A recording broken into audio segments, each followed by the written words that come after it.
നമസ്കാരം. ഞാൻ doctor T L Sudhakaran Nair, Punalur.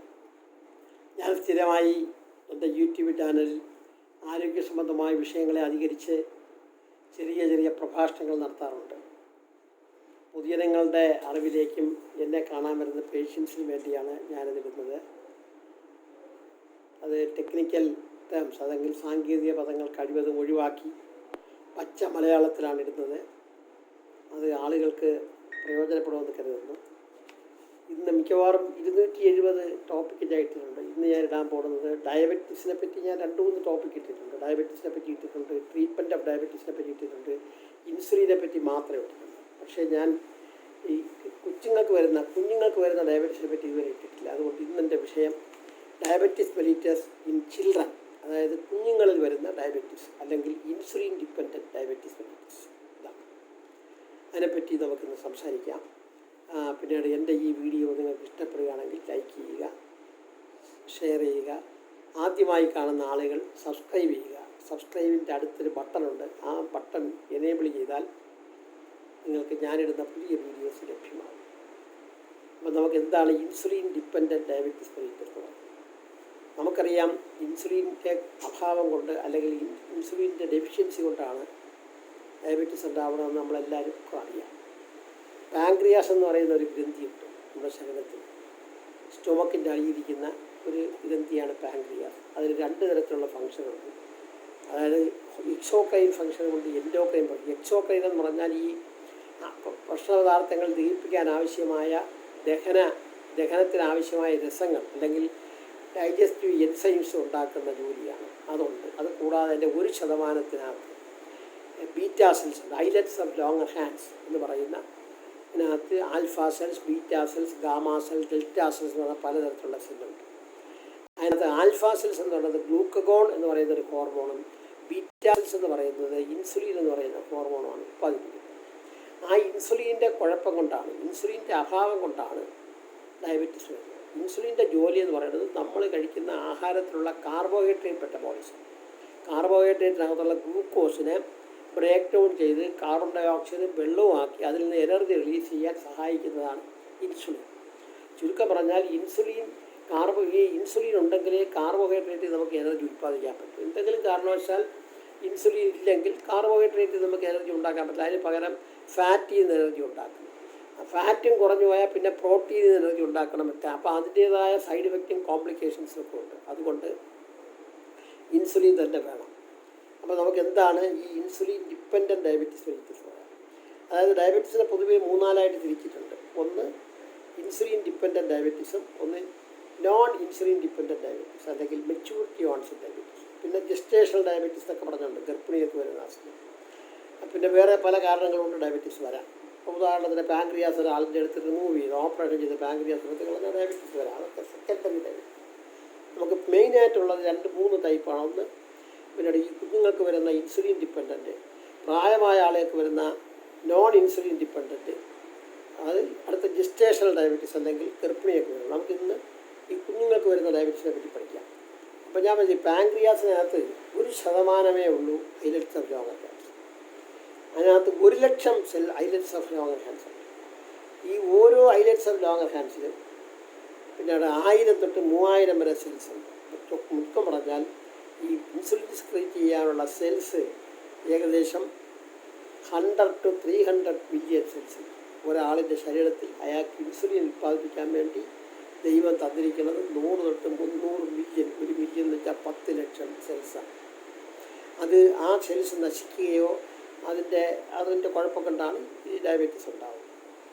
പിന്നീട് എന്താണ് ഈ ഡയബറ്റീസ് എന്നുള്ളത് നമ്മൾ ആദ്യം മനസ്സിലാക്കണം. ചുമ്മാ ഒരാളുടെ ഡയബറ്റീസ് എന്ന് പറയുന്നത് 4 ക്രൈറ്റീരിയ വേണം എന്നാലും ഡയബറ്റീസ് എന്ന് പറയുന്നത്. ഒന്ന്, WHO റെക്കമെൻഡേഷൻ അനുസരിച്ച്, ലോകാരോഗ്യ സംഘടന പറഞ്ഞതനുസരിച്ച് ഒരാൾക്ക് ഡയബറ്റീസ് ഉണ്ടെന്ന് പറഞ്ഞാൽ ഫാസ്റ്റിംഗ് പ്ലാസ്മ ഗ്ലൂക്കോസ്, അതായത് രക്തത്തിനകത്തുള്ള പ്ലാസ്മയിലുള്ള ഗ്ലൂക്കോസിൻ്റെ അളവ് 126 മുകളിലായിരിക്കണം.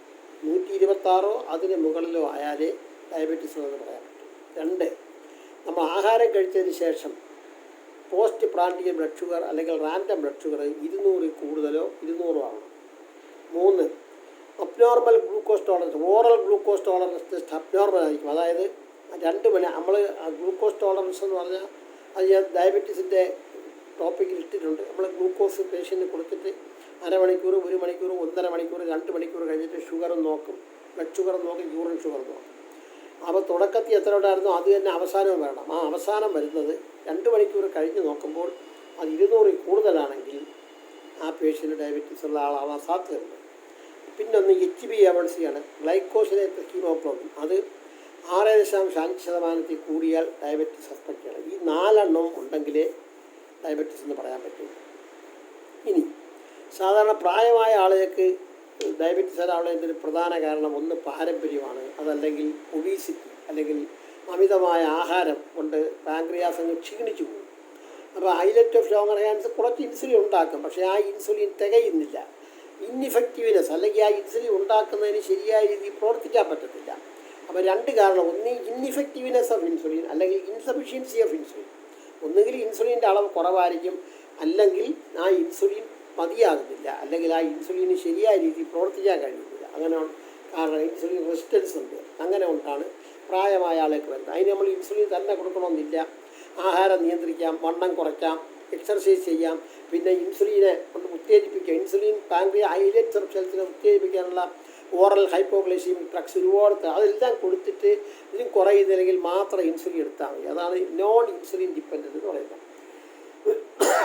എന്നാൽ ഈ കൊച്ചുങ്ങൾക്ക് കാണുന്നത് ആ പാൻക്രിയാസിന് ഡിസ്ട്രക്ഷൻ വന്നു, നശിച്ചുപോയി. അതായത് ആട്ടോ ഇമ്മ്യൂൺ ഡിസ്ട്രക്ഷനാണ്. അതായത് ആട്ടോ ഇമ്മ്യൂൺ ഉണ്ട്. ആട്ടോ ഇമ്മ്യൂൺ എന്ന് പറഞ്ഞാൽ നമ്മുടെ ശരീരത്തിൻ്റെ സെൽസിനെ തിരിച്ചറിയാൻ പറ്റാതെ അത് ഫോറിൻ സെൽസാണെന്ന് വിചാരിച്ച് അതിനെതിരായിട്ടുള്ള ആൻറ്റിബോഡീസ് നമ്മുടെ ശരീരം ഉൽപ്പാദിപ്പിക്കും. അതായത് ഈ ഇൻസുലിൻ എന്നുള്ള ഒരു ആൻറ്റിജനായിട്ട് പ്രവർത്തിക്കുക, അതിനെതിരായിട്ട് ആൻറ്റിബോഡി ഉണ്ടാവുകയും ചെയ്യും. സാധാരണ അതിൽ ഫോറിൻ സബ്സ്റ്റൻസ് നമ്മുടെ ശരീരം, ഇപ്പോൾ ഒരു ബാക്ടീരിയ ഇൻഫെക്ഷൻ നമുക്ക് വന്ന ആൻറ്റിബോഡീസ് ഉണ്ടാവാം. ഒരു വേറെ എന്തെങ്കിലും ഒരു ഫോറിൻ സാധനം, ഇപ്പോൾ ഒരാളെ കിഡ്നി മാറ്റി വേറൊരാളുടെ കിഡ്നി വെച്ചു ആൻറ്റിബോഡീസ് ഉണ്ടാവും. അങ്ങനെ വേറൊരു ആളിൻ്റെ സാധനം, അല്ലെങ്കിൽ വേറൊരു നമ്മുടെ ബോഡിക്ക് ഫോറിനായിട്ടുള്ളൊരു സബ്സ്റ്റൻസ് നമ്മുടെ ശരീരത്തിൽ ചെല്ലപ്പെടുന്ന അതിനെതിരായിട്ട് ആൻറ്റിബോഡീസ് ഉണ്ടാവും. എന്നാൽ ചില സന്ദർഭങ്ങളിൽ നമ്മുടെ ശരീരത്തിലുള്ള സെൽസിനെ തിരിച്ചറിയാൻ പറ്റാതെ അതിനെതിരായിട്ട് ആൻറ്റിബോഡീസ് ഉണ്ടാവും. അതിനെയാണ് ആട്ടോ ആൻറ്റിബോഡീസ് എന്ന് പറയുന്നത്. അപ്പോൾ ആട്ടോ ആൻറ്റിബോഡീസ് ഉണ്ടാവുക, ഇൻസുലിൻ ഇപ്പോൾ ബീറ്റാ സെൽസിനെതിരായിട്ടുള്ള ആട്ടോ ആൻറ്റിബോഡീസ് ഉണ്ടായി ഈ ബീറ്റാ സെൽസിനെ ഡിസ്ട്രോയ് ചെയ്യുന്നതാണ് ഒരു കാരണം.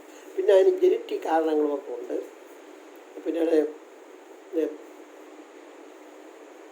അപ്പം നമുക്ക് ഇതിനെ തന്നെ ഈ ഇൻസുലിൻ ഡിപ്പെൻഡൻറ്റ് ഡയബറ്റീസ് മെലിറ്റസിൽ തന്നെ ഞാൻ നേരത്തെ 4 ക്രൈറ്റീരിയ പറഞ്ഞു. അപ്പോൾ അതിനകത്ത് കുറച്ചുകൂടെ കുറവുള്ള വേറൊരു ക്രൈറ്റീരിയ ഇമ്പയേർഡ് ഫാസ്റ്റിംഗ് ഗ്ലൂക്കോസ്. അതായത് ഇമ്പയേർഡ് ഡയബറ്റീസിന് ജസ്റ്റ് മുമ്പുള്ള സ്റ്റേജ്. ഞാൻ നേരത്തെ പറഞ്ഞു 126 കൂടുതലാണെങ്കിലാണ് ഡയബറ്റീസ്. അപ്പോൾ ഒരാൾക്ക് 125 ഉണ്ടെങ്കിൽ നമ്മളെന്ത് പറയും, അല്ലെങ്കിൽ 100-ന് 125 ഇടയ്ക്കുണ്ടെങ്കിൽ അതിനെ അതിന് ഇമ്പയേർഡ് ഫാസ്റ്റിംഗ് ഗ്ലൂക്കോസ് എന്ന് പറയും. ഇമ്പയേർഡ് ഫാസ്റ്റിംഗ് ഗ്ലൂക്കോസ്. ഇനി GTT ഞാൻ പറഞ്ഞു പിന്നീട് 200 കൂടുതലാണെങ്കിൽ ഡയബറ്റീസ് ഉള്ളത്. ഒരാൾക്ക് 199 ഉള്ളൂ, അല്ലെങ്കിൽ 195 ഉള്ളൂ. അങ്ങനെ 140 തൊട്ട് 199 വരെ ഉള്ളതിന് നമ്മൾ ഇമ്പയേർഡ് ഗ്ലൂക്കോസ് എന്നാണ് പറയുന്നത്. ഇനി പിന്നെ ചില ആളുകൾക്ക് ഇൻഫെക്ഷനൊക്കെ വരുമ്പോഴോ അല്ലെങ്കിൽ സ്റ്റീറോയിഡൊക്കെ എടുക്കുമ്പോൾ ചിലപ്പോൾ ഇച്ചിരി നേരത്തേക്ക് ചിലപ്പം യൂറിനിലോ അല്ലെങ്കിൽ ബ്ലഡ് ഷുഗറോ കൂടുക, ചിലപ്പോൾ തന്നെ മാറും. ഇനി നമുക്ക് അതിൻ്റെ ഇന്ത്യയിൽ അല്ലെങ്കിൽ ലോകത്തിലെ എപ്പിഡെമിയോളജിയെ പറ്റി നമുക്ക് ജസ്റ്റ് നോക്കാം, എന്തുമാത്രം ഉണ്ടെന്ന്. എപ്പിഡെമിയോളജി എന്ന് പറഞ്ഞാൽ ആ ഡിസീസിനെ പറ്റിയുള്ള പഠനമാണ്. ഉദാഹരണം USA-യിൽ, അമേരിക്കയിൽ 100,000 ആളുകൾ എടുത്താൽ അതിൽ 20 കുട്ടികൾക്ക് ഈ ഇൻസുലിൻ ഡിപ്പെൻഡൻറ്റ് ഡയബറ്റീസ് വരാൻ സാധ്യതയുണ്ട്. എന്നാൽ ഏറ്റവും കുറച്ച് ഇൻസുലിൻ ഡിപ്പെൻഡൻറ്റ് ഡയബറ്റീസ് ഉള്ളത് ചൈനയിലാണ്. 100,000 കുട്ടികളെടുത്താൽ ഒരാൾക്ക് ഡയബറ്റീസ് വരാൻ ഇൻസുലിൻ ഡിപ്പെൻഡൻറ്റ് ഡയബറ്റീസ് ചൈനയിലാണ്. എന്നാൽ സ്കാൻഡിനേവിയൻ കൺട്രീസിലാണ് ഏറ്റവും കൂടുതൽ. 100,000 പോപ്പുലേഷൻ എടുത്താൽ അതിനകത്ത് 40 കുട്ടികൾക്ക് ഷുഗർ കാണും. ഇനി അതായത് ജനറ്റിക് ഫാക്ടറുണ്ട്. ഇപ്പോൾ ഉദാഹരണം ജനറ്റിക് ഫാക്ടറിൻ്റെ കൂടെ ഇതുകൊണ്ടാണ് പ്രായമായ ആളെയൊക്കെ വന്നത്. ഇപ്പോൾ അച്ഛനും അമ്മയ്ക്കും ഡയബറ്റീസ് ഉണ്ട്. അച്ഛനും അമ്മയ്ക്കും ഡയബറ്റീസ് ഉണ്ടെങ്കിൽ കുട്ടികൾക്ക് വരാനുള്ള സാധ്യത വളരെ കൂടുതലാണ്. പിന്നെ എൻവയോൺമെൻറ്റൽ ഫാക്ടേഴ്സ് ഉണ്ട്. അപ്പം അച്ഛനും അമ്മയ്ക്കും ഡയബറ്റീസ് ഉണ്ടെങ്കിൽ ഈ കുട്ടികൾക്ക് അവർക്ക് നോർമലായിട്ട് അവർക്ക് അഡൽട്ട് ഓൺസെറ്റ് ഡയബറ്റീസ് വരും, അല്ലെങ്കിൽ ഇൻസുലിൻ ഡിപ്പെൻഡൻ്റ് അല്ലാത്ത ഡയബറ്റീസ് വരാൻ സാധ്യത വളരെ കൂടുതലാണ്. പക്ഷേ ഇൻസുലിൻ ഡിപ്പെൻഡൻറ്റ് ഡയബറ്റീസ് വരാനുള്ള ചാൻസ് 2 തൊട്ട് 8% വരെ ഉണ്ട്. 8% വരെ ഉണ്ട്. അപ്പോൾ അതാണ് അതിൻ്റെ ഫാക്ടേഴ്സ്. ഇനി അടുത്ത് നമുക്ക് ഇറ്റിയോളജി നോക്കാം, എന്താ കാരണങ്ങളെന്ന് നോക്കാം.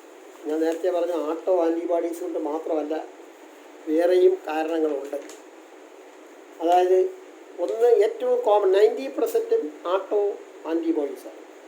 രണ്ടാമത്തെ കാരണം ജീൻസാണ്, ജനറ്റിക് കൺട്രോൾ. മൂന്നാമത്തത് പറയുന്നത് ഈ കൗസ് മിൽക്ക് വളരെ നേരത്തെ കുഞ്ഞുങ്ങളെ കുടിപ്പിച്ചാൽ ചില കൊച്ചുങ്ങൾക്ക് ഡയബറ്റീസ് വരുന്നത്.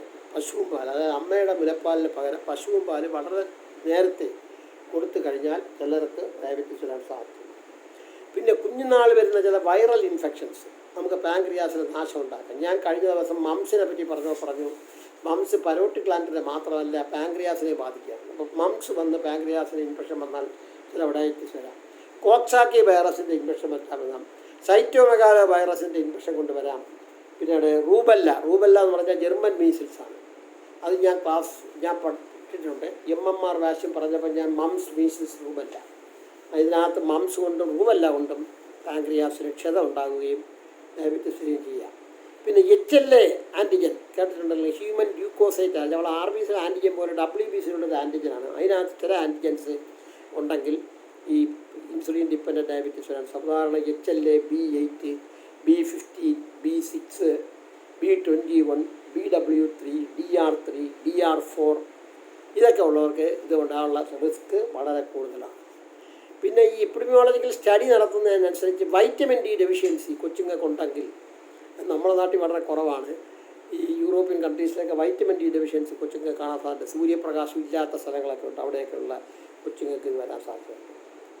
അതുപോലെ പിന്നെ പ്രസവിച്ച് കഴിഞ്ഞിട്ട് ഉടനെ ഉള്ള ചില ഫാക്ടേഴ്സ്, ഇതൊരു T സെൽ മീഡിയേറ്റഡ് ഡിസീസാണ്. T സെൽ എന്ന് വെച്ചാൽ ഞാൻ ഇന്നാൾ ഇമ്മ്യൂണിറ്റിയെ പറ്റി പറഞ്ഞ T സെല്ലും B സെല്ലും ഉണ്ട്. T cell mediated ഇമ്മ്യൂണിറ്റിയാണ്.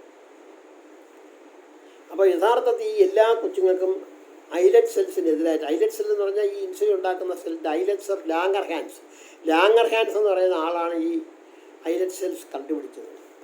ഈ ഐലറ്റ് സെല്ലിനെതിരായിട്ടുള്ള ആൻറ്റിബോഡീസ് മിക്കവാറും കൊച്ചുങ്ങൾക്ക് കാണും. പിന്നെ ഇൻസുലിനെതിരായിട്ടുള്ള ആൻറ്റിബോഡീസും കാണും. ഐലറ്റ് സെൽസിനെതിരായിട്ടുള്ള ആൻറ്റിബോഡീസും കാണും, ഇൻസുലിനെതിരായിട്ടുള്ള ആൻറ്റിബോഡീസും കാണും. ടൈറോസിൻ ഫോസ്ഫേറ്റേസ് എന്ന് പറയുന്ന ഒരു സാധനം ഉണ്ടെങ്കിലേ ഇൻസുലിൻ ഉണ്ടാക്കാൻ പറ്റുള്ളൂ. അതിൻ്റെ ആൻറ്റിബോഡീസും കാണും, അതിനെതിരായിട്ടുള്ള ആൻറ്റിബോഡീസ് കാണും. പിന്നെ ഗ്ലൂട്ടാമിക് ആസിഡ് ഡീകാർബോക്സിലേസ് എന്ന് പറയുന്ന ഒരു എൻസൈം കൂടെ വേണം ഇൻസുലിൻ ഉണ്ടാക്കാൻ, അതിനെതിരായിട്ടുള്ള ആൻറ്റിബോഡീസും കാണാം. അപ്പം ഈ ഓരോ ആൻറ്റിബോഡീസും ചിലർക്ക് 2-3 ആൻറ്റിബോഡീസ് കാണും. ചിലപ്പോൾ ഇൻസുലിനെതിരായിട്ടുള്ള ആൻറ്റിബോഡീസ് കാണും, ബീറ്റാ സെൽസിനെതിരായിട്ടുള്ള ആൻറ്റിബോഡീസ് കാണും, ഈ ഗ്ലൂട്ടാമിക് ആസിഡ് DOK, അങ്ങനെ ഓരോ ആൻറ്റിബോഡീസിനും എതിരായിട്ട് ഉള്ളതിന് 10% റിസ്ക് ഉണ്ട്. അങ്ങനെ 80 to 90% ഓഫ് ഐലറ്റ് സെൽസ് വരെ ഡിസ്ട്രോയിഡ് ആവാൻ സാധ്യതയുണ്ട്. പല ആൻറ്റിബോഡീസും കാണും. അങ്ങനെ നമ്മുടെ പാൻക്രിയാസിനുള്ള കഴിവെന്ന് പറഞ്ഞാൽ ഞാൻ പറഞ്ഞല്ലോ, പിന്നീട് പാൻക്രിയാസിന് ഭയങ്കര കപ്പാസിറ്റിയാണ്. അതിന് 80 to 90%, 80 തൊട്ട് 90% ഐലറ്റ് സെൽസും നശിച്ചാൽ മാത്രമേ ഈ ഡയബറ്റീസ് പ്രത്യക്ഷപ്പെടുന്നത്. അതുവരെ പാൻക്രിയാസിന് അത് ടോളറേറ്റ് ചെയ്യാം. അതുകൊണ്ടാണ് ഈ പ്രായമായ ആളുകൾക്ക് യഥാർത്ഥത്തിൽ ഡയബറ്റീസ് വരുന്നത് പാൻക്രിയാസ് ക്ഷീണിച്ചു പോയതുകൊണ്ടാണ്. അതായത് ഇവർക്ക് ദിവസവും അവർക്ക് ഉത്പാദിപ്പിക്കപ്പെടേണ്ട ഇൻസുലിൻ്റെ അളവ് ക്രമാതീതമായി കൂടുകയാണ്. കാര്യം അവർ കൂടുതൽ ആഹാരം കഴിക്കുന്നു. അതുകൊണ്ട് അപ്പോൾ പാൻക്രിയാസിന് ഭയങ്കര കപ്പാസിറ്റി ഉണ്ട്. അതിൻ്റെ 70-80% നശിച്ചാൽ മാത്രമേ ഡയബറ്റീസ് പ്രത്യക്ഷപ്പെടുന്നു. ഇനി നമുക്ക് ക്ലിനിക്കലായിട്ട് എന്തുവാന്ന് നോക്കാം, അതിൻ്റെ രോഗലക്ഷണങ്ങൾ. അതായത് ഫാസ്റ്റിംഗ് ബ്ലഡ് ഷുഗറും കൂടുതലായിരിക്കും, ആഹാരം കഴിച്ചതിന് ശേഷമുള്ള ബ്ലഡ് ഷുഗർ കൂടുതലായി. ആദ്യം പ്രത്യക്ഷപ്പെടുന്നത് ആഹാരം കഴിച്ചതിന് ശേഷം ബ്ലഡ് ഷുഗർ അങ്ങ് ഷൂട്ട് ചെയ്യും. ഇപ്പോൾ 80 to 120 മില്ലിഗ്രാം നേരെ 200-300 ഭയങ്കര കൂടുതലായിട്ട് ഒരുപാട് കൂടും. 2, ഇതിൻ്റെ ഒരു കോംപ്ലിക്കേഷൻ, ഏറ്റവും ഭയങ്കര കോംപ്ലിക്കേഷൻ, ഈ ഷുഗർ അങ്ങ് ഒരുപാട് കൂടി 300-400 എന്ന് വെച്ചാൽ ആബ്സല്യൂട്ട് ഡെഫിഷ്യൻസി, അതായത് ഇൻസുലിനെ ശരീരത്തിൽ ഉണ്ടാക്കാത്തൊരവസ്ഥ വരുമ്പം ഞാൻ നേരത്തെ പറഞ്ഞ പോലെ ഫാറ്റിനെ കൺവേർട്ട് ചെയ്ത് അതിൽ നിന്ന് എനർജി ഉണ്ടാക്കും. അപ്പോൾ 2 ബൈ പ്രോഡക്റ്റ് അതിൽ നിന്നുണ്ടാവും. ബീറ്റാ ഹൈഡ്രോക്സി ബ്യൂട്രിക് ആസിഡും അസറ്റോ അസിറ്റിക് ആസിഡും 2 കീറ്റോൺ ബോഡീസ് ഉണ്ടാവും. അപ്പോൾ ബ്ലഡിൽ അസിഡോസിസ് വരും. അങ്ങനെ പേഷ്യൻ്റ് ചിലപ്പോൾ അൺകോൺഷ്യസ് ആവും, അബോധാവസ്ഥ, അതാണ് ഡയബറ്റിക് കീറ്റോ അസിഡോസിസ്. മിക്കവാറും ഈ പേഷ്യൻറ്റിനെ കൊണ്ടുവരുമ്പോൾ ഡയബറ്റിക് കീറ്റോ അസിഡോസിസ് കൊച്ചായിരിക്കും, ഒരു 10 വയസ്സ് അല്ലെങ്കിൽ 8 വയസ്സായ കൊച്ചിനെ അൺകോൺഷ്യസ് ആയിട്ടായിരിക്കും. നമ്മൾ പരിശോധിച്ച് നോക്കുമ്പോഴായിരിക്കും അറിയുന്നത് ആ പേഷ്യൻ്റ് ആദ്യമായിട്ട് ഡയബറ്റീസ് കണ്ടുപിടിക്കുന്നത്. ഇനി ഈ ഇപ്പോൾ കീറ്റോസ് ആയി എന്ന് പറഞ്ഞാൽ അതിൻ്റെ അർത്ഥം ഇൻസുലിനേ ഇല്ല, ഫാറ്റാണ് അതിൻ്റെ എനർജിക്ക് വേണ്ടി ഉൽപ്പാദിപ്പിക്കുന്നത്. ഇനി അതുപോലെ തന്നെ ഈ ഗ്ലൂക്കോനിയോജെനിസിസ് എന്ന് പറഞ്ഞൊരു സംഭവമുണ്ട്. അതായത് നമ്മുടെ ശരീരത്തിൽ ഗ്ലൂക്കോനിയോജെനിസിസ് എന്ന് വെച്ചാൽ ലിവറിൽ സ്റ്റോർ ചെയ്തിരിക്കുന്ന ഗ്ലൈക്കജനെ കൺവെർട്ട് ചെയ്ത് ഗ്ലൂക്കോസാക്കി ബ്ലഡിലോട്ടുള്ളൂ. അത് എപ്പോഴാണ് അവിടെ ഇടുന്നത്? ഹൈപ്പോഗ്ലൈസീമിയ വരുമ്പോഴാണ്, അതായത് ബ്ലഡ് ഷുഗർ ഒരുപാട് താഴ്ന്നു പോകുമ്പോഴാണ്. ഈ പ്രൈമറി ഈ കൊച്ചുങ്ങൾക്ക്, ഈ ഡയബറ്റീസ് ഉള്ള കൊച്ചുങ്ങൾക്ക് അത് സപ്രസ് ചെയ്യാൻ, ഗ്ലൂക്കോനിയോജെനിസിനെ സപ്രസ് ചെയ്യാനുള്ള കഴിവ് നഷ്ടപ്പെട്ടു. അതായത് ബ്ലഡ് ഷുഗർ നോർമലായിട്ടുള്ളപ്പോൾ ഗ്ലൂക്കോനിയോജെനിസ് വരാൻ പാടില്ല. നമ്മൾ പട്ടിണി കിടക്കുകയും ആഹാരം കഴിക്കാതിരിക്കുന്ന അവസ്ഥയിൽ ഷുഗർ താഴ്ന്നു പോകുമ്പോൾ മാത്രമേ ഗ്ലൂക്കോനിയോജെനിസ് നടക്കാവുള്ളൂ. അതിനെ സപ്രസ് ചെയ്യുന്ന ആ ആക്ഷൻ അങ്ങ് ഇല്ലാതെയാവും പിന്നീട്. അപ്പോൾ ഇതാണ് ഈ ഡയബറ്റിക് കീറ്റോഅസിഡോസിൻ്റെ കാരണമാണ് ഞാൻ പറഞ്ഞത്. ഒന്ന്, ആ സപ്രഷൻ ഓഫ് ഗ്ലൂക്കോനിയോജെനിസ് അങ്ങ് ഫെയിലുവറായി പോകും. അപ്പോൾ എന്ത് പറ്റും? കൂടുതൽ ഗ്ലൈക്കോസിറി ഉണ്ടാവും. അത് കഴിഞ്ഞ് ഓസ്മോട്ടിക് ഡയൂറസ്, കൂടുതൽ ഷുഗർ ബ്ലഡ് കൂടുമ്പോൾ കിഡ്നി കൂടുതൽ ഷുഗർ മൂത്രത്തിൽ കൂടെ പോകും. അപ്പം മൂത്രം കൂടെ പോകും. അപ്പോൾ അതിൽ കൂടെ സോഡിയം, പൊട്ടാഷ്യം, മഗ്നീഷ്യം എന്നുള്ള ഇലക്ട്രോലൈറ്റ് ഇംബാലൻസ് ഉണ്ടാവും. അപ്പം പേഷ്യൻറ്റിന് ഭയങ്കരമായിട്ട് വെള്ളദാഹം വരും. അപ്പം യഥാർത്ഥത്തിൽ അപ്പോൾ ഡയബറ്റീസ് പേഷ്യൻ്റെ സിംറ്റം എന്തൊക്കെയാണ്? ഒന്ന്, പോളിയൂറിയ, കൂടെ മൂത്രം ഒഴിക്കണം. രാത്രിയൊക്കെ 5-6 പ്രാവശ്യം മൂത്രം പോകും. 2, ഒരുപാട് മൂത്രം പോകുന്നുണ്ട്, ഒരുപാട് ദാഹമുണ്ട്, അപ്പോൾ പോളിഡിപ്സിയ. പിന്നെ യഥാർത്ഥത്തിൽ നമുക്ക് ഈ വിശക്കുന്നതിൻ്റെ ഒരു കാരണം നമ്മുടെ ബ്ലഡ് ഷുഗർ കുറയുമ്പോഴാണ് നമുക്ക് യഥാർത്ഥത്തിൽ വിശക്കുന്നത്. ഒരു ബ്രെയിനിൽ നിന്നുള്ളൊരു മെക്കാനിസമാണ്. നമ്മളെ ബ്ലഡ് ഷുഗർ കുറഞ്ഞു പോകുമ്പോൾ നമുക്ക് വിശപ്പ് തോന്നും. ഇതങ്ങനെയല്ല. ബ്ലഡ് ഷുഗർ ഇവർക്ക് ബ്ലഡ് ഷുഗർ കുറയുമ്പം ആ അവസ്ഥയാണ് എപ്പോഴും. അവരുടെ ശരീരത്തിൽ ഗ്ലൂക്കോസ് ഒരുപാടുണ്ടെങ്കിലും ആ ഗ്ലൂക്കോസിനെ ഉപയോഗിക്കാൻ പറ്റുന്നില്ല. കാരണം കടലിനകത്ത് അകപ്പെട്ടു പോയ ഒരാൾക്ക് വെള്ളം കുടിക്കണം. കടലിൽ ഇഷ്ടംപോലെ വെള്ളമുണ്ട്, ആ വെള്ളം കുടിക്കാൻ പറ്റത്തില്ല. അപ്പോൾ ഇവരെ ബ്ലഡിൽ ഒരുപാട് ഷുഗറുണ്ട്, ഗ്ലൂക്കോസ് ഉണ്ട്, പക്ഷേ അത് ഉപയോഗിക്കാൻ പറ്റാത്തതുകൊണ്ട് ഇവരെ വിചാരം ബ്രെയിനിൻ്റെ വിചാരം ഗ്ലൂക്കോസ് ഇല്ലെന്ന് പറഞ്ഞ് നമുക്ക് അമിതമായ വിശപ്പ് വരും. അപ്പോൾ വീണ്ടും ആഹാരം കഴിക്കും. കാര്യം ബ്രെയിൻ വിചാരിച്ചു വെച്ചാൽ ഈ ഗ്ലൂക്കോസിനെ ഉപയോഗിക്കാൻ പറ്റാത്തതുകൊണ്ട് ഗ്ലൂക്കോസ് ഇല്ലെന്നാണ്. അപ്പം പോളിയൂറിയ എന്ന് വെച്ചാൽ ഒരുപാട് മൂത്രം പോവുക, പോളിഫേജിയ ഒരുപാട് ആഹാരം കഴിക്കുക, അതിൻ്റെ പോളിഡിപ്സിയ ഒരുപാട് വെള്ളം. പിന്നെ അതോടൊപ്പം തന്നെ വെയിറ്റ് ലോസ്, നമ്മുടെ ശരീരത്തിൽ വെയിറ്റ് നഷ്ടപ്പെടും. ഇതൊക്കെയാണ് എൻ്റെ സിംറ്റംസ്. അപ്പോൾ ടിപ്പിക്കലായിട്ട് ഡയബറ്റീസിൻ്റെ സിംറ്റംസ് പറയുന്നത് അമിതമായി മൂത്രമൊഴിക്കുക, അമിതമായി ദാഹം ഉണ്ടാവുക, അമിതമായി വിശപ്പുണ്ടാവുക, വെയിറ്റ് ലോസ്, ഇത്രയാണ്. പിന്നെയുള്ള സിംറ്റംസ് എല്ലാം അതിൻ്റെ കോംപ്ലിക്കേഷൻസ് കൊണ്ടുള്ള സിംറ്റംസ്. പക്ഷേ ഒരു അമ്മയും ഒരു പേരൻറ്റ് ഒരു എൻ്റെ കൊച്ചിന് ഡയബറ്റീസ് ഉണ്ടോ എന്ന് നോക്കണമെന്ന് പറഞ്ഞ് കൊണ്ടുവരാറില്ല. ഇപ്പോൾ സപ്പോസ് അച്ഛനും അമ്മയ്ക്കും ഡയബറ്റീസാണ്, കൊച്ചിന് ഭയങ്കര അമിത വണ്ണമൊക്കെ ഉണ്ടെങ്കിൽ കൊണ്ടുവരാം. അല്ലാതെ നോർമലായിട്ട് റൂട്ടീനായിട്ട് നോക്കാറില്ല. അപ്പോൾ എന്തെങ്കിലും ആദ്യമായിട്ട് പേഷ്യൻറ്റ് വരുന്നത് എന്തെങ്കിലും കോംപ്ലിക്കേഷൻ ആയിട്ട് അപ്പോൾ ട്രീറ്റ്മെൻറ്റ് തുടങ്ങിയില്ലെങ്കിൽ ഹൈപ്പോഗ്ലൈസീമിയ വരത്തില്ല. ഹൈപ്പർ ഗ്ലൈസീമിയ, കീറ്റോഅസിഡോസായിരിക്കും മിക്കവാറും ഈ പേഷ്യൻറ്റ് ആശുപത്രിയിൽ വരുന്നത്. ഇനി നമുക്ക് ഇൻവെസ്റ്റിഗേഷൻ ചെയ്ത് നോക്കാം. എന്തൊക്കെയാണ് പരിശോധനകൾ അത്യാവശ്യമായിട്ട് ചെയ്യേണ്ടത്?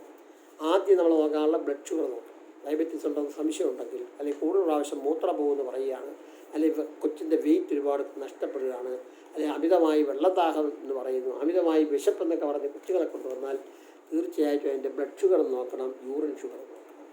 അതോടൊപ്പം സോഡിയം, പൊട്ടാഷ്യം, കാൽഷ്യം, ബൈകാർബണേറ്റൊക്കെ ഇലക്ട്രോലൈറ്റ് ബാലൻസ് നോക്കണം.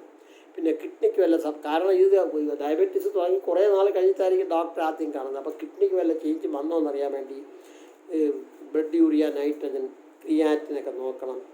പിന്നെ കാൽഷ്യം, ഫോസ്ഫറസ്, മഗ്നീഷ്യം ഒക്കെ നോക്കണം. പിന്നെ ഈ ഡയബറ്റീസിന് ഒരു പ്രത്യേകത ഉണ്ട്, ഒരു ഹണിമൂൺ ഫേസ് ഉണ്ട്. അത് ഞാൻ നേരത്തെ ഡയബറ്റീസ് കിട്ടുമ്പോൾ പറഞ്ഞു. അതായത് ഡയബറ്റീസിനെ ആദ്യം ഡിറ്റക്ട് ചെയ്ത് നമ്മൾ ചികിത്സിച്ച് തുടങ്ങിയാൽ ഒരു 1-2 മാസം അല്ലെങ്കിൽ 1 വർഷം കൊണ്ട് കംപ്ലീറ്റ് ഡയബറ്റീസ് മാറിയൊരു പ്രതീതി ഉണ്ടാകും. ഷുഗർ നോക്കുമ്പോൾ നോർമലായിരിക്കും, പിന്നീട് ഷുഗർ നോക്കുമ്പോൾ നോർമലായിരിക്കും, അവർക്കൊരു കുഴപ്പമൊക്കെ. അപ്പോൾ നമ്മൾ തൽക്കാലം ട്രീറ്റ്മെൻറ്റൊക്കെ നിർത്തിയിട്ട് പറയും നിങ്ങളെ ഡയറ്റ് കൺട്രോൾ ചെയ്യും. കുറേ നാൾ കഴിയുമ്പോൾ വീണ്ടും വരും. ഇതാണ് ഈ ആദ്യത്തെ ഹണിമൂൺ ഫേസ്. പിന്നീട് ചിലർക്ക് 3 to 6 months, ചിലർക്ക് 2 വർഷം വരെ വരും. ഇനി നമുക്ക് അവർ ഡയബറ്റീസ് ഉണ്ടെന്ന് കണ്ടുപിടിച്ച് ആണ് നമുക്ക് ട്രീറ്റ്മെൻറ്റ് തുടങ്ങാം. ട്രീറ്റ്മെൻറ്റ് എന്ന് പറയുന്നത് മെഡിക്കൽ പരമായ മെഡിസിൻ്റെ ട്രീറ്റ്മെൻറ്റ്. സാധാരണ ഡയബറ്റീസ് തന്നെ ഇവിടെ മെഡിസിൻ ഇൻസുലിനാണ് മെയിൻ. പിന്നെ ന്യൂട്രീഷന്, കൊച്ചിൻ്റെ ആഹാരത്തിൻ്റെ കാര്യം നോക്കണം. പിന്നെ സൈക്കോളജിക്കൽ അപ്രോച്ച്. കാര്യം ഇവർക്ക് ഇൻസുലിൻ എപ്പോഴും എടുക്കുന്നതുകൊണ്ട് ഇവർക്ക് മാനസികമായിട്ട് ഭയങ്കര അസ്വസ്ഥതയായിരിക്കും. അപ്പം നമുക്ക് ഓരോന്നിനെ പറ്റി ചെറുതായിട്ടൊന്ന് പറയാം. അപ്പോൾ നമ്മുടെ ട്രീറ്റ്മെൻറ്റിൻ്റെ ലക്ഷ്യം എന്ന് പറയുന്നത് ഈ ഷുഗർ നോർമലിൻ്റെ അടുത്ത് കൊണ്ടുവരിക എന്നുള്ളതാണ്. ഒരുപാട് കുറഞ്ഞു പോയാൽ ചിലപ്പോൾ പേഷ്യൻറ്റ് ഹൈപ്പോഗ്ലൈസീമിയയിലോട്ട് പോകും. കാര്യം ഇൻസുലിൻ്റെ അളവ് ഒരു മെയിൻറ്റെയിൻ ചെയ്ത് പോകണം നോർമലിൻ്റെ അടുത്ത്. അപ്പോൾ കൺട്രോൾ ഷുഗർ അതാണ്. അപ്പം 5 വയസ്സിൽ താഴെയുള്ള കുട്ടിയാണെങ്കിൽ അതിൻ്റെ ബ്ലഡ് ഷുഗർ 80-നും 180 ഇടയ്ക്ക് വയ്ക്കണം. 5 വയസ്സിൽ താഴെയുള്ള കുട്ടിയാണെങ്കിൽ 80-നും 180 ഇടയിൽ എപ്പോഴും ഷുഗർ നിൽക്കണം. നമ്മൾ ഒരുപാട് താന്നു പോയാൽ ചിലപ്പോൾ അങ്ങ് ഹൈപ്പോഗ്ലൈസെമിയ കിട്ടും. അതായത് പള്ളിക്കുറിച്ച് പഠിക്കുന്ന കുട്ടികൾക്കാണെങ്കിൽ ഒരു 80 തൊട്ട് 150 വരെ മതി.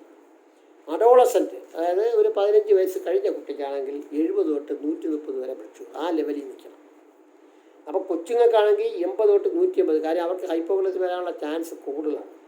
സ്കൂൾ ഏജ് ആണെങ്കിൽ 80 തൊട്ട് 150. അഡോളസെൻറ്റ് അതായത് 10-15 വയസ്സൊക്കെ അഡൾട്ട് ആയില്ല, അതിന് മുമ്പുള്ള സ്റ്റേജ് ടീനേജ് എന്നൊക്കെ നമ്മൾ പറയുന്നത്, അത് ആണെങ്കിൽ 70 തൊട്ട് 180 വരെ. അപ്പോൾ നമ്മൾ മെയിൻ ട്രീറ്റ്മെൻറ്റ് ഇൻസുലിനാണ്. കാരണം ഈ ഡയബറ്റീസ് വരുന്നതിൻ്റെ മെയിൻ കാരണം ഇൻസുലിനാണ്. പിന്നെ ചില ആളുകൾ മെറ്റ്ഫോമിനും കൊടുക്കും. മെറ്റ്ഫോമിൻ എന്ന് വെച്ചാൽ അതിൻ്റെ ആക്ഷൻ എന്ന് പറയുന്നത് it will increase the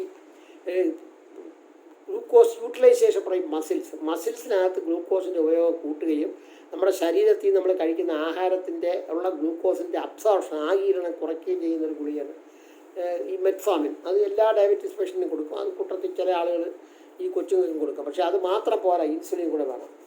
insulin എന്ന് പറയുന്നത് സാധാരണഗതിയിൽ റൂട്ടീനായിട്ട് 2 തരത്തിലുള്ള ഇൻസുലിൻ ഉണ്ട്. ഒന്ന് നിങ്ങൾക്കറിയാം ഷോർട്ട് ആക്ടിങ് ഇൻസുലിൻ ഉണ്ട്.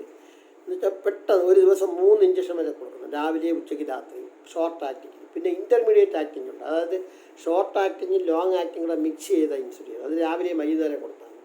പിന്നെ വെറും ലോങ് ആക്ടിങ് അതാകുമ്പോൾ രാത്രി മാത്രം കൊടുത്താൽ മതി. അപ്പോൾ ഇത് നമ്മൾ ട്രയലായിട്ട് ഇറങ്ങുകൊണ്ട് കണ്ടുപിടിക്കുക സാധാരണ ചെയ്യും. പിന്നെ ഇൻസുലിൻ പമ്പുണ്ട്, അതായത് ഷോർട്ട് ആക്ടിങ് ഇൻസുലിൻ പമ്പായിട്ട് വെച്ച് അത് സബ്ക്യൂട്ടേനിയസ് ആയിട്ട് കണ്ടിന്യൂസ് ആയിട്ട് നമ്മുടെ ശരീരത്തിൽ ഇൻസുലിൻ എടുക്കും.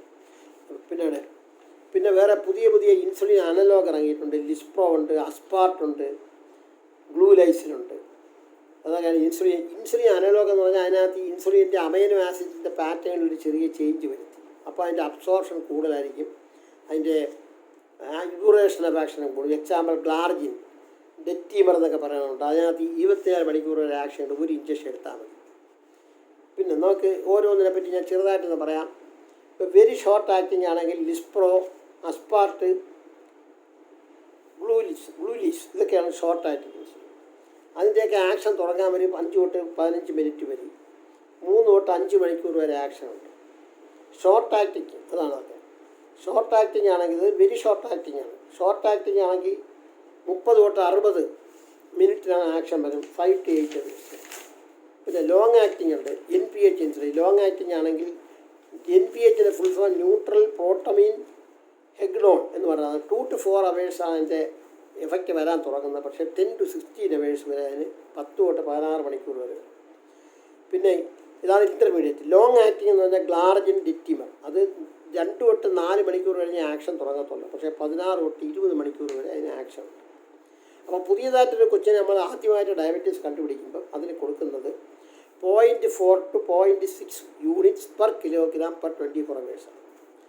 അതായത് ഒരു കൊച്ചിന് ഇപ്പോൾ 20 കിലോ വെയിറ്റ് ഉണ്ടെങ്കിൽ 0.5 അല്ലെങ്കിൽ 0.4 മില്ലിഗ്രാം, 20 × 0.4 അത് പെർ കിലോഗ്രാം. അതിനെ കാൽക്കുലേറ്റ് ചെയ്ത് 24 അവേഴ്സ് കൊടുക്കും. അതിന് ആഫ്റ്റർ ഇത് കൊച്ചുങ്ങൾക്ക് ഇനി 5 വയസ്സ് കഴിഞ്ഞിട്ടാണെങ്കിൽ 1 മില്ലിഗ്രാം പെർ കിലോക്ക് 1 യൂണിറ്റ് പെർ കിലോഗ്രാം കൊടുക്കാം. അതുപോലെ മിഡിൽ അഡോളസൻസ് ടീനേജിനൊക്കെ ആണെങ്കിൽ 1 to 2 യൂണിറ്റ്സ് പെർ കിലോഗ്രാം വെച്ചുള്ള ഡോസ് കാൽക്കുലേറ്റ് ചെയ്യുക. പക്ഷേ ഇതിനേക്കാളൊക്കെ ഉള്ള കാൽക്കുലേഷൻ നമ്മൾ ഇടയ്ക്കിടയ്ക്ക് ഷുഗർ നോക്കണം, അതനുസരിച്ചാണ് യൂണിറ്റ് കൊടുക്കുന്നത്. ഇനി ഇൻസുലിൻ കൊടുക്കണമെന്ന് വെച്ചാൽ സാധാരണഗതിയിൽ ഏറ്റവും നല്ല രീതിയിലുള്ള ഇൻസുലിൻ എന്ന് വെച്ചാൽ കൊച്ചുങ്ങൾക്ക് അവർ കൃത്യസമയത്ത് ആഹാരം 3 ഇൻസുലിൻ കൊടുക്കണം. രാവിലെ, ഉച്ചയ്ക്ക്, രാത്രി, ആഹാരത്തിന് മുമ്പ് അല്ലെങ്കിൽ ആഹാരത്തിനോടൊപ്പം തന്നെ 3 ഇൻസുലിൻ എടുക്കുക. അത് കഴിഞ്ഞിട്ട് രാത്രി കിടക്കാൻ നേരത്ത് ഒരു ലോങ് ആക്ടിങ് ഇൻസുലിൻ എടുക്കുക. പക്ഷേ ഈ സ്കൂളിലൊക്കെ പഠിക്കുന്ന കുട്ടികൾക്കൊന്നും അത് പ്രാക്ടിക്കൽ അല്ലാത്തതുകൊണ്ട് നമ്മൾ സാധാരണ അതിൽ രാവിലെയും വൈകുന്നേരമാണ് കൊടുക്കുന്നത്. ഐഡിയലായിട്ടെന്നുള്ളത് ഷോർട്ട് ആക്ടിങ് ഇൻസുലിൻ രാവിലെയും ഉച്ചയ്ക്ക് രാത്രിയും കൊടുക്കുക. പിന്നെ രാത്രി കിടക്കാൻ നേരത്തെ ലോങ് ആക്ടിങ് ഇൻസുലിൻ കൊടുക്കുക. അത് പ്രാക്ടിക്കബിൾ അല്ലാത്തതുകൊണ്ട് രണ്ടും കൂടെ ചേർന്ന മിക്സ്ഡ് 30 അല്ലെങ്കിൽ ഷോർട്ട് ആക്ടിങ്ങും ലോങ് ആക്ടിങ് കൂടെ ചേർന്ന് രാവിലെയും വൈകുന്നേരവും കൊടുക്കുക. അങ്ങനെ ചെയ്യുക. എന്നിട്ട് കുട്ടി ആഹാരത്തിൻ്റെ കാര്യത്തിൽ കുറച്ചുകൂടെ കൺട്രോൾ ചെയ്യണം. പലപ്പോഴും നമ്മളവിടെ കുട്ടികളെ കൊണ്ടുവരുന്നത് ഹൈപ്പോഗ്ലൈസീമിയ ആയിട്ടാണ്.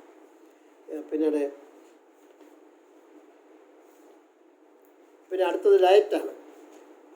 അതായത് കൊച്ചുങ്ങളുടെ അടുത്ത് പറഞ്ഞ് മനസ്സിലാക്കാം. നമ്മൾ ഇൻസുലിൻ എടുത്താൽ ഇൻസുലിൻ അറിഞ്ഞുള്ള ആഹാരം കഴിക്കില്ല. ഇൻസുലിൻ ആഹാരം കഴിച്ചില്ലെങ്കിൽ ഷുഗർ അങ്ങ് തകയെത്താം. അപ്പോൾ ഹൈപ്പോഗ്ലൈസീമിയ എന്ന് പറഞ്ഞാൽ കൊച്ചുങ്ങൾക്ക് ഭയങ്കര ഡേഞ്ചറസ് ആണ്. കാര്യം തലച്ചോറിനകത്തോട്ടൊക്കെ ഈ കൂടെ ഹൈപ്പോഗ്ലൈസീമിയ വന്നും ബ്രെയിനിനകത്ത് ഓക്സിജൻ്റെ അഭാവം കൊണ്ട് ഫിക്സൊക്കെ വരാം, മെൻ്റൽ റിട്ടാർഡേഷൻ വരെ വരാൻ സാധ്യതയുണ്ട്. അപ്പോൾ ആഹാരത്തിൽ നമ്മൾ നിയന്ത്രിക്കണം. കാരണം കാർബോഹൈഡ്രേറ്റ് 50-65% താഴെ നിർത്തണം. 65%-അപ്പുറം കാർബോഹൈഡ്രേറ്റ് അന്നജം. അതുപോലെ പ്രോട്ടീൻ, മാംസ്യാഹാരം 12% തൊട്ട് 20% വരെ ആവാം, അത്രയും വേണം. പിന്നെ ഫാറ്റ് 30% വരെ കഴിക്കാം. നമ്മൾ കഴിക്കുന്ന ആഹാരത്തിലുള്ള കൊഴുപ്പ്, എല്ലാ ആഹാരത്തിലും കൊഴുപ്പുണ്ട്. പിന്നെ എണ്ണ പൊരിച്ചതൊക്കെ കാണുമല്ലോ, അത് കാണും. പിന്നെ സാച്ചുറേറ്റഡ് ഫാറ്റുണ്ട്, ഈ പൂരിത എണ്ണ, അത് 10% താഴെ നിൽക്കണം. കഴിവതും വറുത്തതും അങ്ങനെയുള്ളതൊന്നും കൊടുക്കരുത്. കാരണം അതിൽ നിന്ന് എനർജി ഒരുപാട് വരും. പിന്നെ അവരുടെ എനർജി കാൽക്കുലേറ്റ് ചെയ്ത് ഒരു ഡയറ്റീഷ്യനെ കണ്ടിട്ട് കൃത്യമായിട്ട് ഒരു ഡയറ്റ് ചാർട്ട് ഉണ്ടാക്കി ഗുണത്തിന് തരും. പിന്നെ കൊളസ്ട്രോൾ ഒരു ദിവസം 300 മില്ലിഗ്രാമിൽ കൂടാൻ പാടില്ല. ഇപ്പോൾ 3 മീൽസ് കഴിച്ചിരിക്കണം. രാവിലെ, ഉച്ചയ്ക്ക്, രാത്രി കൃത്യമായിട്ട് 3 മീൽസ് കഴിച്ചിരിക്കണം. പിന്നെ ഇടയ്ക്ക് 11 മണിയാകുമ്പോഴും വൈകുന്നേരം 4-5 മണിയാകുമ്പോഴും സ്നാക്സ് എന്തെങ്കിലും കഴിച്ചിരിക്കണം. പിന്നെ ബ്ലഡ് ഇടയ്ക്കിടയ്ക്ക് ടെസ്റ്റ് ചെയ്യണം. ഫാസ്റ്റിംഗ് ബ്ലഡ് ഷുഗർ നോക്കണം. പോസ്റ്റ് പ്രാൻഡിയം ആഹാരം കഴിച്ചിട്ടും ബ്ലഡ് ഷുഗർ നോക്കണം. പിന്നെ ഒരു വർഷത്തിൽ 4 പ്രാവശ്യമെങ്കിലും HbA1c നോക്കണം. അത് 6.5 താഴെ നിൽക്കണം. പിന്നീട്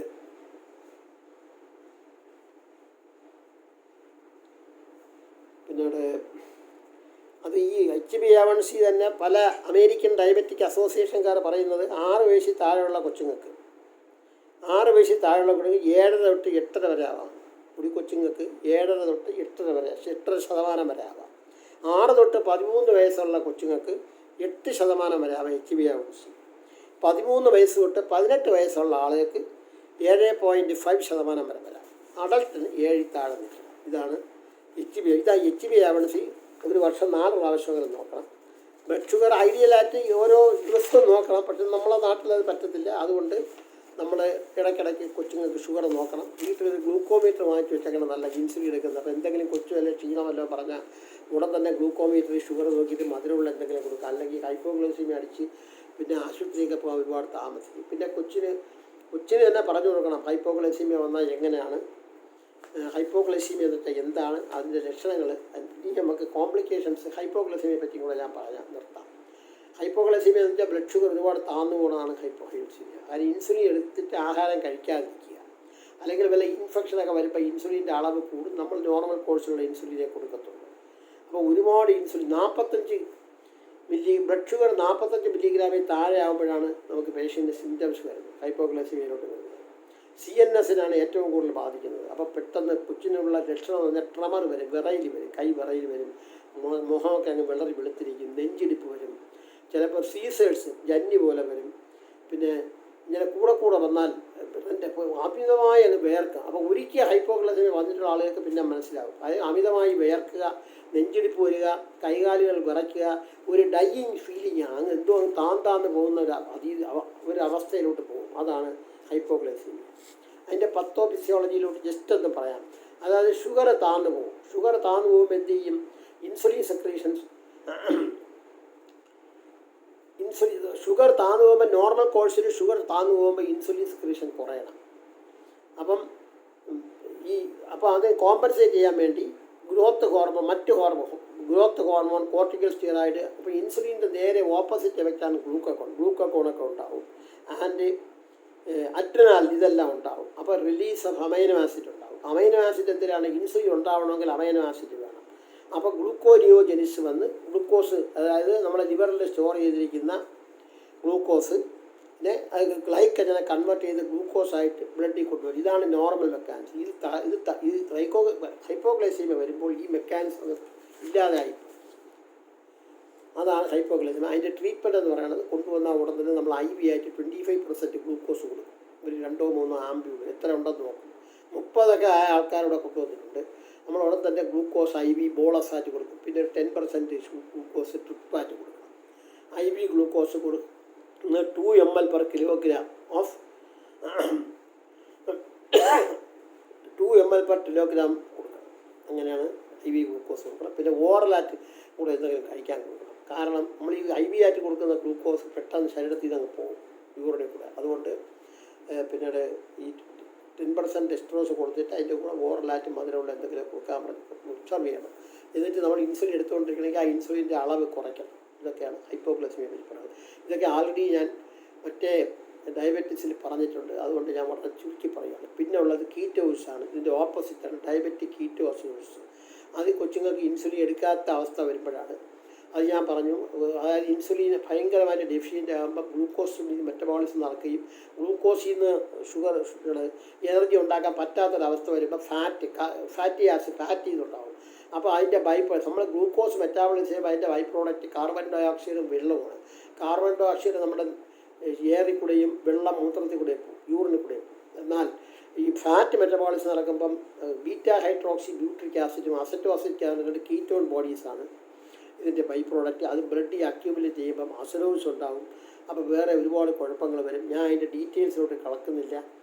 അപ്പം നമ്മുടെ ഇൻട്രാസെല്ലുലാർ പൊട്ടാഷ്യം സെല്ലിനകത്തും സോഡിയം വെളിയിലുമാണ്. അപ്പോൾ ഇൻട്രാസെല്ലുലാർ പൊട്ടാഷ്യം നഷ്ടപ്പെടുകയും ഇലക്ട്രോലൈറ്റ് ഇംബാലൻസ് വരികയൊക്കെ ചെയ്യും. അതുകൊണ്ട് വേറെ ഭയങ്കരമായ പ്രശ്നം വരും. അവസാനം കോമ ഡെത്തൊക്കെ ആവും. അത് എത്രയും പെട്ടെന്ന് നമ്മൾ ട്രീറ്റ് ചെയ്യണം. അതിന് ഡയബറ്റീസിൻ്റെ ഷുഗർ വളരെ കൂടുമ്പോഴാണ് ഈ കീറ്റോസിഡോസ് വരുന്നത്. അപ്പോൾ നമ്മൾ ഇൻസുലിൻ IV ആയിട്ട് ഇൻഫ്യൂഷനാണ് കൊടുക്കുന്നത്. ഇൻസുലിൻ ഇൻഫ്യൂഷൻ കൊടുത്ത് ഇൻസുലിൻ കൺട്രോൾ ചെയ്യണം, ഇലക്ട്രോലൈറ്റ് ബാലൻസ് കൺട്രോൾ ചെയ്യണം, പിന്നീട് ഇൻഫെക്ഷൻ കൺട്രോൾ ചെയ്യണം, ആൻറ്റിബയോട്ടിക്സൊക്കെ കൊടുക്കണം. പേഷ്യൻറ്റിൻ്റെ എഡ്യൂക്കേഷൻ. ഈ കീറ്റോസിഡോസൊക്കെ ഞാൻ ആൾറെഡി എൻ്റെ വീഡിയോയിലിട്ടോട് ഞാൻ അതിനെപ്പറ്റി കൂടുതലായിട്ട് പറയുന്നില്ല. ഇപ്പോൾ തന്നെ 30 മിനിറ്റ് കൂടുതലായി. അതുകൊണ്ട് എനിക്ക് പറയാനുള്ളത്, ഈ ടൈപ്പ് 1 ഡയബറ്റീസ് നമ്മുടെ നാട്ടിൽ വളരെ കോമൺ ആണ്. ഒരുപാട് കൊച്ചുങ്ങൾക്ക് വരുന്നുണ്ട്. പേഷ്യൻ്റ് കോംപ്ലിക്കേഷൻ ആകുമ്പോഴാണ് നമ്മുടെ അടുത്ത് വരുന്നത്. മിക്കവാറും കൊച്ചുങ്ങൾ ഹൈപ്പോഗ്ലൈസമിയ ആകുമ്പോഴാണ് കൊണ്ടുവരുന്നത്. അല്ലെങ്കിൽ വേറെ എന്തെങ്കിലും ഇൻഫെക്ഷൻ എന്തെങ്കിലും ആയിട്ട് വരുമ്പോൾ നമ്മൾ ഇൻസിഡൻ്റലായിട്ടാണ് കണ്ടുപിടിക്കുന്നത്. പിന്നെ ജനറ്റിക് കാരണങ്ങളുണ്ട്.